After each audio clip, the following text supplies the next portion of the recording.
12:13. I am in the process of getting myself together because my sister is getting ready to come through here and grab me, if I'm not mistaken. So I need to be ready.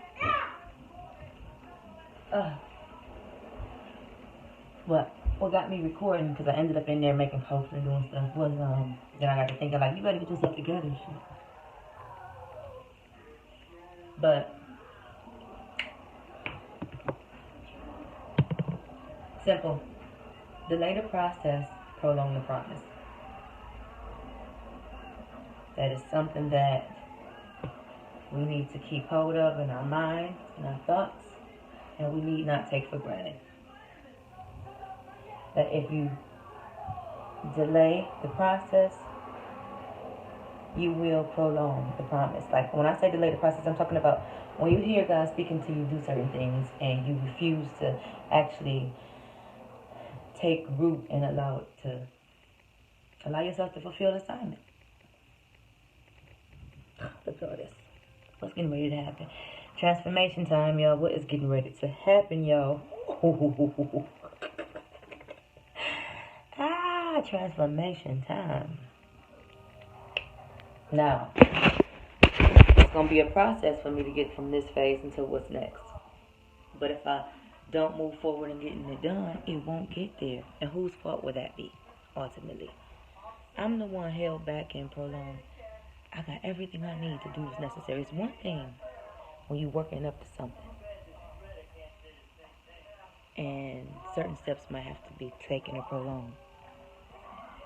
But if I hear God say, get ready.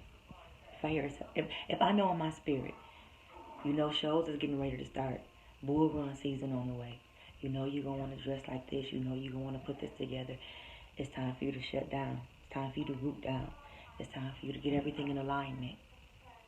Stop living off the hype in your mind and put down yourself to discipline yourself. And when I say put down yourself, I'm saying root down. Align yourself.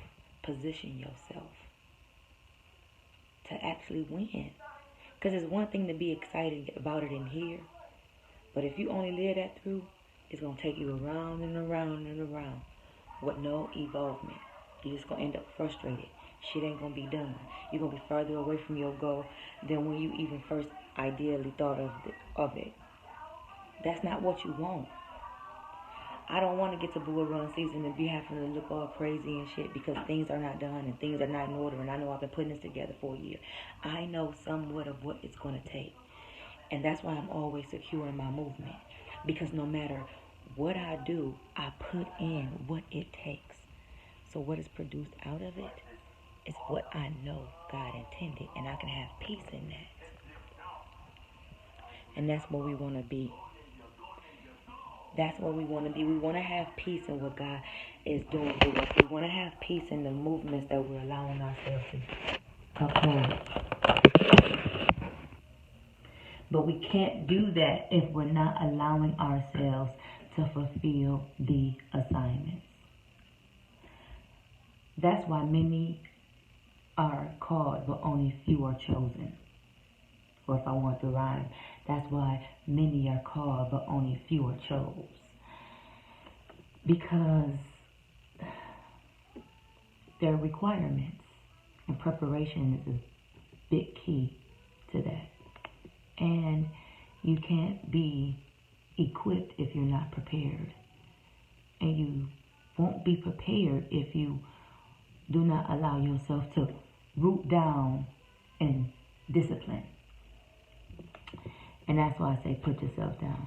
Put down the flesh. And me speaking this message out to right now, today, is me speaking it to myself. All right, sweetheart. It's time.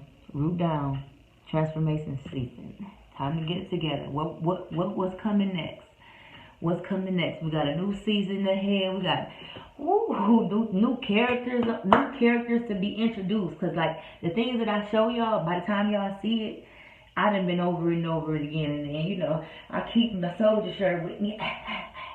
Because what you wear represents who you are. And I'm frontline. And I got to remind myself that. Or I got to put it on my bosom. Because I run a different race. I'm in the fields. I know about me. That's why I get excited to see how God continues to evolve me every round over and over again. But I couldn't be like that if I wouldn't do the things that it took, the things that were necessary for the process to be fulfilled, if that makes sense. So if it doesn't, it will, because I'll be constantly recording and we're going to be capturing these things along the way. It's going to be exciting. Oh my goodness, I got another granddaughter. I was about to say my fourth grandchild. Oh my goodness. I was like, oh my gosh. I fell in love for the sixth time again. Like, over so many times you hold these babies, they are so precious. Oh my goodness. And then you say, I can't stop. I gotta keep going. I gotta stay strong. I can't allow myself to be broken down. They don't need me broken down and unable to move and uneducated to this system. They don't need that. I know I was talking to one of my sister friends the other day, and we were talking about, she mentioned as far as me being a role model, an example, that's what it was. And so I check and balance myself, and I'm like, yeah, you're right. I probably am supposed to be a better example to society's eyes, because I'm supposed to show them that they need to have their driver's license and, all of that. That's too fucking bad. Because I'm an example of greatness in so many areas. And even in that, I'm an example. But I had to ride my journey out a certain way. So a lot of things that I told my children was, do as I say, not as I do. Because what I'm doing right now, I'm making sure you won't ever have to do ever in your life, if God willing and possible. And to make sure it's possible, I'm going to do everything everything that I can, and everything by the power of God that I'm able. And I stood on that. And that's what I encourage others to do. So me, even me with no driver's license and me with no car right now, yes, I'm going to take care of it, but I had to line things up a certain way. I'll explain that along this journey as well. It's reasons, it's tactics. God works strategic. And sometimes think about this. I am the woman that takes away the excuses of many others. The why people can't do shit because what they need. Here I am out here working totally on faith. Allowing my gifts to make room for me as he continues to build up the structure that he has for me. Maybe I don't just have a house. Maybe he's developing me a real life kingdom. A queendom per se. Look, all right, y'all. Simply Shawonna, frontline female. I'm out. I'll talk to y'all later. It's so much to cover. I'm so